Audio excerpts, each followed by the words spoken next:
بالنسبة للأفلام الوثائقية الموجودة في الدنمارك، زي ما يعني قال الإخوة، منتشرة على الصعيد التلفزيوني الأجنبي بشكل كتير. بتتاخذ على المهرجانات الأوروبية وبتتاخذ بالتلفزيونات الدنماركية والسعودية، وإلها مساحة موجودة بشكل رسمي بالتلفزيونات بشكل دوري. يعني حتى في بعض المحطات الدنماركية اللي تابعة للدولة عندها جزء كبير من الأفلام الوثائقية.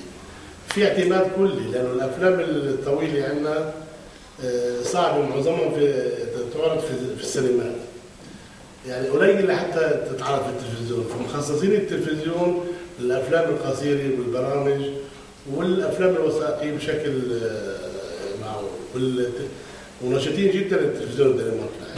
يعني أنا من حوالي سنة ونص جينا صورنا هنا حوالي 70 ساعة في القاهرة للتلفزيون الدنماركي، واتعرض على حوالي 4 حلقات عن وضع المسلمين والأولاد المسلمين داخل الدنمارك وداخل، احنا اخترنا مصر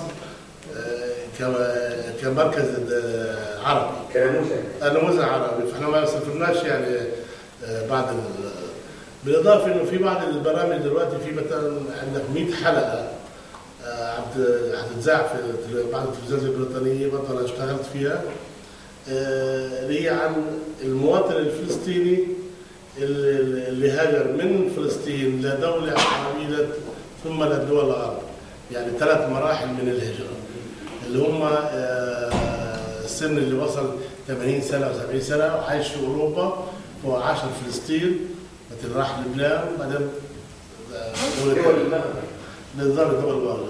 فدي حلقات اسبوعيه، وحيبدأوا عرضها في بعض التلفزيونات البريطانيه، برضه اشتغلنا فيها. الافلام القصيره والوثائقيه منتشره جدا باوروبا، ومجرد ما تعمل فكره حلوه يعني ممكن تصور هنا الناس اللي عايشين وتظبطها تتباع باوروبا بشكل حلو. عشان كده